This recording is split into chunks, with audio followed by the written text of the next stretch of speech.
How's it going, guys? Today we are going to build a simple C++ program, and I'm going to do it on the Linux command line here. So I'm on my Windows computer, but I'm using WSL and I'm on Ubuntu here in this console. So we're just going to do everything in the console and using Linux commands. These will probably work on Mac. Of course, you got to set up your environment. I should have GCC. I should have G++. These are just required for compiling, and there are the versions in case you're curious. So, all right, let's go. Let's see, where are we right now? If I print my working directory, I'm at this slash. So I'm just gonna type cd for change directory, and with no whatever command to follow, it's just gonna take me to my home directory, which you can see here. So first thing we're going to do is we're going to make a directory with the makedir command, and I'm just going to call this src, I think, for now. And we're going to go into src. This is kind of just going to be a place where I keep my projects. Now I'm going to make another directory, and I'm just going to call this one timer demo, I suppose. So this code will be posted on my GitHub, of course, link below.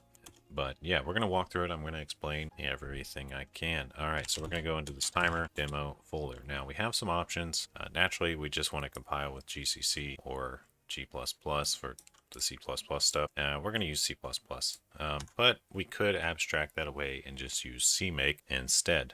Not going to do that here, just because we're going to simplify it even more. CMake confuses people sometimes for some reason. If they want just the raw, this is just the raw stuff, is what I'm saying. All right, so let's make directory again here, and this time we're going to make a source folder for timer. Actually, let's just keep it all single level, no folders. So we're going to make files. Let's make a main file. We're going to use the touch command and put main.cpp there. Now if we do an ls, we should see that there's a main, as we do. So we're going to need a couple other files. Let's just make a timer.h. Now in this particular program, we're going to design it in such a way, lowercase timer, we're going to design it in such a way that everything builds into the main. So we're going to actually put our definitions in this .h file, but you might want to separate those out if you're doing it differently. More on that, if you want to hear more on that, just let me know. Essentially here we want to open up our main. We could do so using vim. And let's get going here. Go into insert mode and just make an int main. We're not going to take in any inputs on the main, although normally you would. We don't really need to do anything here, so I'm just going to return 0. And then we are going to write and quit. And our main is saved. We could now compile if we wanted to. Actually, let's go in here and just put in a hello world. Very good. And we will write and quit on that as well. Okay, and then from here we can actually go ahead and compile. We can go g++ main.cpp, and that will just compile that C++ file with all the defaults, and that's going to make an a.out. So if we do an ls, we'll see an a.out. You can see it here. And from there, we can just run it by going / that is a / a.out. And there it goes, hello world. So there you go, first C++ program. Okay, so let's now make our timer. Let's go into vim and go into timer.h. Very good, go into insert mode. Do your pragma once at the top to make sure it doesn't ever get double included. And let's start making a class. We'll just call it timer with a capital T. In this class, we're going to use chrono. So we need to be sure to include that. That's all we need. Chrono is the header from the standard template library that helps do stuff with time. Now in our timer, we're just going to make a very simple stopwatch that you can reset. We're also going to be able to grab the delta from like a tick so we can see what it was since last time if we want as well. Okay, so in this, we're going to hold some variables privately, and we're going to expose a few main functions. So if we think about this a little bit and what we want to do exactly, that should all somewhat come to us. But basically, well, when we start the timer, we want it to start at 0. Or to put it another way, at the time that it is, you'll just make a timestamp of the current time because, well, you'll see shortly here. Let's hypothesize though. So we're going to need some kind of constructor, and we're going to need, let's go ahead and make these public. Apparently I need to edit my Vim settings here to do tabbing and spacing as I prefer, but that's okay. We're going to want a way to reset the timer with reset. I should preface this with a void, and I should preface this one with nothing because it's a constructor, but we're going to define them here, so we can go ahead and put our brackets in here. And we want a tick function that's basically going to tick the timer. Maybe tick's not the best name for it. It's more like a get delta time, so we'll rename this get delta time. Okay, and we're also just going to want a elapsed time. Now, elapsed time is going to basically be how long it's been going total. We're going to call this get. And I think I'm going to change up a few other names here. I think I'm going to change this reset to restart. Okay, and let's hold some variables. So I haven't really talked about the exact design of this. That's because I haven't written it down. It's just kind of in my head. We're going to keep track of some time points. And this is not crom, it's chrono. So here's where we're using just a type from the chrono library. And it's a system clock time point. And we're just going to have this be our start time. I'm going to just preface this with underscore start. Yeah, that's fine. We're going to need a few more of these, so we can use some C++ features and just put a comma here and have a current. Could declare them on new lines. It's up to you how you want to do that. And we're also going to have a last time. And the last time is essentially going to be for the tick. Or I guess this would be better as like last delta tick. So we have a start time, we have a current time, and we have a last delta tick. And we're also just going to keep track of the delta time variable as a duration, because these are all just time points. They're basically a timestamp in a clock. So with those, though, you can always calculate what you want to get. So that's all we really need to keep track of. Let's also make a duration here. It's another type from the chrono library, and we'll just call it delta time. Sure. Okay. So we just need to initialize all these correctly, and we should be smooth sailing. So we got to think, how do we want these time points and this duration to initialize? And well, time points, why not now, as in the time created? And for the delta time, why not 0? Sounds good. So we're just going to put these all in here, and we're just going to chain them together since they're all going to be the same and they're all the same variable type. We can do that. And we're going to pull from the chrono library and just get the system clock now. And that'll just set them all to the same time, which is whenever this is created. Let's go ahead and set our delta time to, well, you would think you'd be able to do 0, but remember this is a special type coming out of chrono. And it's a duration of type float. So we gotta make sure we actually use that type as well when we're setting it. I do not believe it has an overload to just take an integer and assume it's the right type. Although they could, in theory, expand it to do that if they wanted. They being whoever works on the standard template library. Not that I'm recommending doing that. Up to you guys. Because as you know, the more you add, the heavier your software gets. So there's always a cost. Okay, that's good for the initialization. Let's go ahead and make a restart function. I think when we restart, we just want to set the start time to now. I think that should be sufficient. We could, in theory, reset all the other timers, but they will update on the next calls of these other functions anyway. So I think this is fine. That should be good enough for a restart function. And let's go ahead and make our get delta time. Now our get delta time is essentially going to perform a tick of the system since the last tick.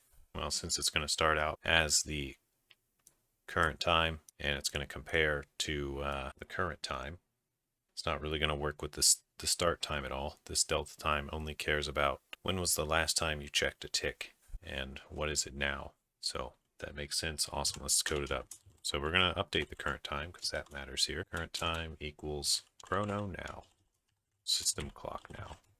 And then we're just going to update this delta time. And that is going to equal, well, the current time. You subtract what it was the last time we checked, which would be the last delta tick, and that will return a duration. So delta time is updated. And now as we're doing this, we want to go ahead and update now the last delta tick was at this current time. We'll need this for the next time we run through this function for repeated delta updates. Last delta tick equals current time.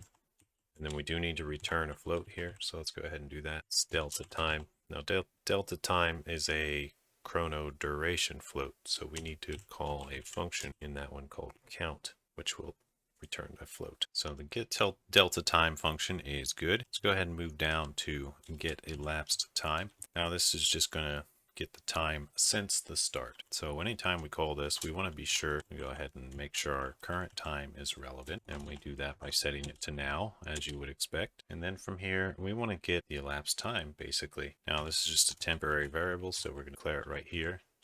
And we'll just call it elapsed time. And now this is going to be from our start time minus the current time. And then we return elapsed time. But since we need it as a float, and that's a duration, we need to call the count function on the return. All right, looking pretty good. Let's go ahead and press escape to get out of the insert mode and type in the characters you see at the bottom there to write it out and then quit. Now let's go back into our main and add it here. So we'll go into insert mode, type in include, and in double quotes, that file, timer.h. That's going to grab all the declarations and definitions and build them here. So instead of saying cout hello world, let's say hello timer. And let's go ahead and test this timer out. So we know that we have to declare a timer naturally. And it's with a capital T because we're declaring that class. And let's just call it our timer. Sounds good. We know that when we declare it, it's going to call that constructor and set it to now. So let's just do some testing. Let's go into a while loop and we'll say while our timer dot, I don't know, we'll say it runs for like 10 seconds or something. All right. So we'll do get, I guess it would be get running time, but we called that get elapsed time. While that is less than 10, we're going to use a dot F to make sure it compares to a float on that 10. So while it's less than 10, let's do a thing. So why don't we just see out the elapsed time? Let's call our timer, not elapsed time, but delta time, I guess. Get delta time. And let's put a new line character there. So we should see a bunch of delta times, and after 10 seconds, it should exit. And that's all the program does. This is essentially a little test for it. So we're going to do the same thing here, a write and a quit on that file. And now let's compile them all together. Pragma once in main file, really? Oh, it's from the include. Okay, I'm not sure why. That's a strange warning. I've never seen that, but it doesn't seem to give it a problem. Well, you're not necessarily supposed to compile with the .h files on here because they're going to get included anyway when you're compiling in this way that I'm doing it here. There are times when you do want to specify the .h files in your source, but I don't want to get deep into the weeds on that because depends on how you're programming. All right, so let's just compile this main. Compiles with no errors. We can run this a.out, and we are getting some delta times. It's should exit after 10 seconds. It's spamming them very quickly, and it's also doing them in some kind of notation. Okay, well, it's definitely going for more than 10 seconds, so we may have coded something wrong. So let's stop our program by just closing it. Oops, do not close it. I just closed my instance of WSL. Oopsie. And let's check out our timer. I think what we've done here is we've made a bit of a mistake. I'm not 100% sure, but I think at this time, shouldn't it be the current time minus the start time? Yeah, that sounds right. So let's just flip that around. And let's go back into our main. And instead of showing the delta time as a float, well, let's just not show so many characters. It's trying to show like the signed scientific notation, and it's looking very confusing. So maybe let's just see what the elapsed time is for now, because it should just be, you know, steadily going up basically. It'll be a fine test for now. All right, let's make sure we recompile and let's run the program. And there it is, steadily going up. Okay, so that seems to work fine. And there it exits after 10 seconds, as expected. Just correcting the elapsed time seemed to fix that. Okay, well, now we can actually check delta time. Let's go back into our main, since it's essentially our test file, tester program. And let's put this back to delta time. Write that out, file it, run it. And there's a bunch of delta times. It should still exit after 10 seconds. So just make sure that happens. Yep. Yeah, these delta times look terrible just because how they're shown. So we could fix that with Well, you might not need to fix it depending on your program, but as you can see, it's just scientific notation to show a very small number because these delta times are going very, very quickly, because this loop is going very, very quickly. So they're actually really small numbers. You could tailor your cout experience by just putting it in here. What is it? It's like standard iOS something. Okay, well, the ultimate problem here was this number is just so small. This number is just really, really small because, you know, delta time's going really fast because our program isn't really doing much work per update. So it's able to go this fast, even single threaded. So even when we set it to fixed and then set precision and then set a fill, it still has trouble. But I don't know, maybe we can set this to like 9 and maybe we'll be able to see something. Because our delta is happening very fast. Okay, well, not that many 9s. Jeez. Okay, so let's try this one. Go ahead and compile, rerun. Okay, now we can actually see some delta values in there that we can read. Okay, we'll just keep this going with a few little bonus things here at the end. As you can see, I've got the comments in there about basically what it does. I should probably write something up about how to use it, but I'm going to kind of skip that. Essentially, okay, restart. Restarts the start time to now, which basically resets the elapsed time count. Yep, simple enough. Get delta time. Returns the amount of time since the last tick. Simple enough.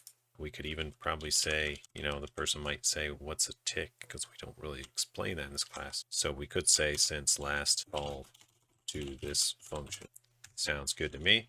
Then if we go down a bit more, we have the get elapsed time returns the amount of time since last reset. I should probably word that as restart since that's the name of the function that does the restarting.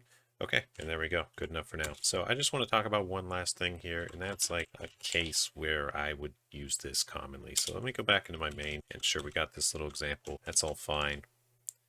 Let's just do it for 1 second now, and let's also set this precision a little lower, maybe to 7. Feels fine. Get delta time. Let's actually do get elapsed time here. Okay, and now let's just do a new function. So it's going to do that for 1 second. All right, whatever, that's fine. So if you were, what would you use a timer for, right? If you think about it, you're going to write some piece of software. Why do you need a timer? Well, lots of reasons. The most obvious one to me that I use it most frequently for is for basically for timeouts. And these, you can think of these as like cooldowns, you know, when you press an ability in a game and it says you can't use it for 10 seconds, that sort of thing. But it's not only useful in games. Sometimes you just don't want things to be spammed in general. So if you've got something in your program that you do not want to be able to be spammed, you can put that on a cooldown behind the scenes. And you can do that with a timer. For example, let's say, let's make a run function here. Or not a function, but a loop. I'm just making this running boolean so we have a way to break out of it. And we could say, let's only do something at the most once every 3 seconds. So we'll hard code in this timer as a float. Timeout equals 3 seconds. Now, obviously, you know, these would be custom per individual thing, but this is just an example of one. We could just say here, well, let's make a timer for this. I mean, you know, we got this timer up here. I guess we could just use the same timer because we know that we can reset it by calling the restart function. So we could just right here go our timer.restart. And that way we can just reuse the same one since we're in the same scope. But you could declare new timers in different places and different scopes if you wanted to. And if you declare them statically, well, let's not get into that. But the point is, you know, you can have more than one. I'm just reusing the same one because it's convenient. But we could say if our timer dot get elapsed time is greater than 3 seconds, or is greater than timeout rather here, or the cooldown, whatever you want to call it, greater than 3 seconds. Let's just do a cout of 3 seconds elapsed. And now what we could do here, you know, we could go a whole crazy direction where we take a timestamp and save it locally here and compare it, or we could just use this local timer and go restart again. So whenever it goes for that timeout, which is 3 seconds, it's going to restart and do it over and over again. And maybe we could say, you know, after we do that a few times, maybe we want to turn or something. So let's exit the program. I'm trying to come up with a condition where we're done with the program. So let's just make an integer here called elapsed counts. Notice that this is in the while loop scope. So and we'll just tick that up, you know, a plus plus every 3 seconds. So there we go. We'll get a plus plus every 3 seconds. Now in a game, you could work this as like maybe your health goes up passively every 3 seconds or 5 seconds or something, or your mana. It would be the same type of setup. You would get a little timer where when it ticks, because you don't want to delta tick it. That's like every single frame, but you might want to tick it every 3 seconds. So you can do something like this, get every 3 seconds, and do a thing. So that'll be the point. Maybe we'll do a little count here. I didn't put a new line and let others see out, so this will be on the same line as that previous one. We'll put the new line here. And we'll also just do a little thing just at the end of this while loop here before it loops again. And we'll just say if count or elapsed counts greater than whatever we decide. Maybe we'll just do it 3 times. If it's greater than 3. Well, I guess that would be 4 times since it's got to be greater than 3. Then we could set running equals false, and that'll essentially make it exit the loop, and we'll get out of here. So with that all programmed, let's write and quit, do a new compile, get a bunch of errors. Apparently we just spelled something wrong. Well, we definitely spelled this variable wrong. Elapsed counts here. Trying to check for any other errors. I think we're good here. Oh, we've got a bracket somewhere messing everything up. So kind of important to check the top one if compiling in this way. Okay, yeah, it appears I accidentally deleted a bracket here. That's the main cause of these errors. So now we can compile and we can run, and we should get our 1 second count there, and then go into that while loop, doing a elapsed count. Okay, we can see here the count is not ticking up. Do you know why? So it's never going to exit because count needs to get to 4 for it to exit. So we have a bit of a bug there. Let's go ahead and stop the program, and we'll go ahead and fix this real quick. Basically all we need to do is this elapsed count. Every time this while loop resets, it reinstantiates and resets to 0. So that's why it just keeps going to 1, because it keeps resetting to 0. So 2 different solutions we could employ here.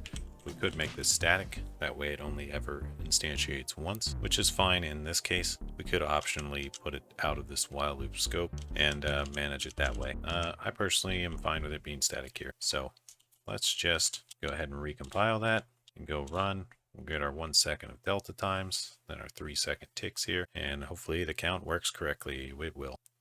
So there you go. There's how to do some cooldowns, get the delta times, and some while loop stuff, and a basic coding of timer. Obviously, this is just a bit of boilerplate. There's a ton more you could do and expand on it, expand its functionality, and like I said, you're welcome to do so. So, yeah. All right. I'll see you in the next one. Peace out, guys.